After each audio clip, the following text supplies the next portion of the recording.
মাঝে মাঝে আমরা একঘেয়েমি খাবারের থেকে একটু স্বাদ পরিবর্তন করার জন্য শাক পাতা পছন্দ করে থাকি।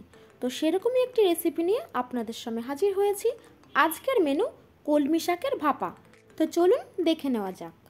প্রথমেই আমরা শাকগুলোকে কুচি কুচি করে কেটে নিয়েছি। এইবার শাকের ওপরে দিয়ে দেব একটা পেঁয়াজ কুচি, দিয়ে দেব 2 চা চামচ মতো হলুদ গুঁড়ো,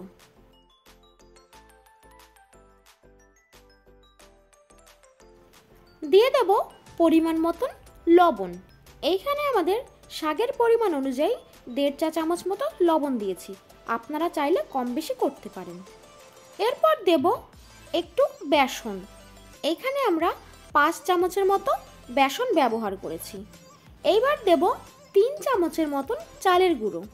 আপনাদের ঘরে যদি চালের গুঁড়ো না থাকে তো সেই ক্ষেত্রে আপনারা আটা কিংবা ময়দা ব্যবহার করতে পারেন।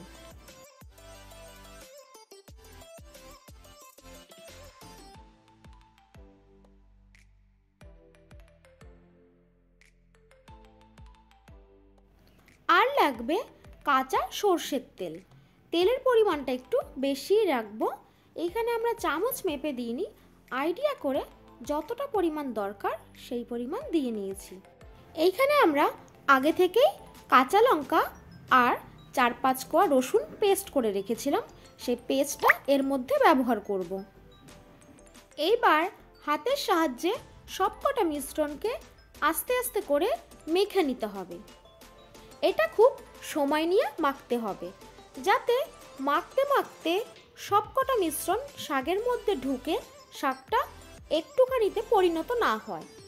তো দেখবেন মাখতে মাখতে শাকের থেকে একটা জল মতো বেরোতে শুরু করবে, মানে সব মাখা হয়ে যাওয়ার পর। এইখানে শাকটা মাখার সময় মনে হচ্ছিল আর একটু বেসন লাগবে, যার জন্য এখানে আমরা সামান্য পরিমাণে আর একটু বেসন অ্যাড করেছি। আপনারা হাত দিয়ে মাখার সময় বুঝতে পারবেন বেসন আর একটু লাগবে কিনা। এইখানে বেসন কিংবা চালের গুঁড়ো যে কোনো একটাও ব্যবহার করতে পারেন। হাতের সাহায্যে যখন দেখবেন একটু আঠালো টাইপের মাখা লাগছে তখনই মাখাটা কমপ্লিট হয়ে যাবে। শাকটা আমাদের মাখা হয়ে গেছে। এই পরিমাণ অনুযায়ী 1 চা চামচ মতো জিরের গুঁড়ো ব্যবহার করেছি। এইবার জিরের গুঁড়োটাকেও খুব ভালোভাবে মেখে নিয়েছি। তো দেখুন শাকটা ওই পর্যায়ে এসছিল। এইখানে আমরা একটু কুচো চিংড়ি ভেজে নিয়েছিলাম শুকনো লঙ্কা আর তেজপাতা ফোড়ন দিয়ে। এইবার গ্যাসে একটি কড়াই বসিয়ে তার মধ্যে দিয়ে দেব মাঝারি সাইজের 2টো পেঁয়াজ কুচি। পেঁয়াজটাকে একটু ভেজে নেব। পেঁয়াজের মধ্যে দিয়ে দেব সামান্য পরিমাণে একটু লবণ, এতে ভাজাটা বেশি ভালো হয়। আর দেব সামান্য পরিমাণে একটু হলুদ। তো দেখুন পেঁয়াজটা এখানে আমাদের লাল লাল করে ভাজা হয়ে গেছে। এইবার এই ভাজার মধ্যেই দিয়ে দেব মেখে রাখা শাকগুলোকে। দেখুন আমরা কতটা শাক মেখেছিলাম আর এইটুকু পরিমাণ শাকটা হয়ে গেছে। আস্তে আস্তে সবকটা শাক তেলের মধ্যে বসিয়ে দেব। শাকগুলো বসানো হয়ে যাওয়ার পর আগে থেকে আমরা যেই কুচো চিংড়িটাকে ভেজে রেখেছিলাম সেই চিংড়ি মাছগুলো শাকের মধ্যে দিয়ে দেব। এতে শাক ভাপার টেস্টটা দ্বিগুণ বেড়ে যাবে, খেতে লাগবে অসাধারণ।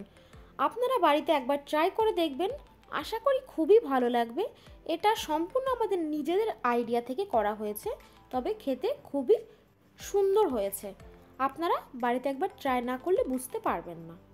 তো এবার শাকের সঙ্গে খুব ভালো করে চিংড়ি মাছটাকে আর পেঁয়াজ ভাজাটাকে শাকটাকে একটু নাড়ার পর দিয়ে দেব মশলার বাটি ধোয়া জল একটুখানি, যাতে শাকটা সিদ্ধ হতে সুবিধা হয়।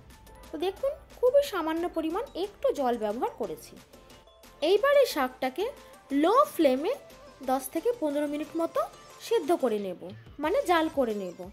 যেহেতু এটা তেল মশলা সব কিছু দিয়ে মাখানো আছে, আর কিছু করার দরকার নেই, এমনিতেই খুব সুন্দর খেতে হবে।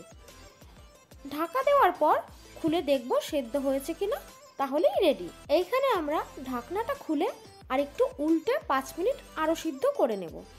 তো দেখুন রেসিপিটা এখানে আমাদের কমপ্লিট হয়ে গেছে। ভালো লাগলে চ্যানেলটিকে সাবস্ক্রাইব করে দেবেন।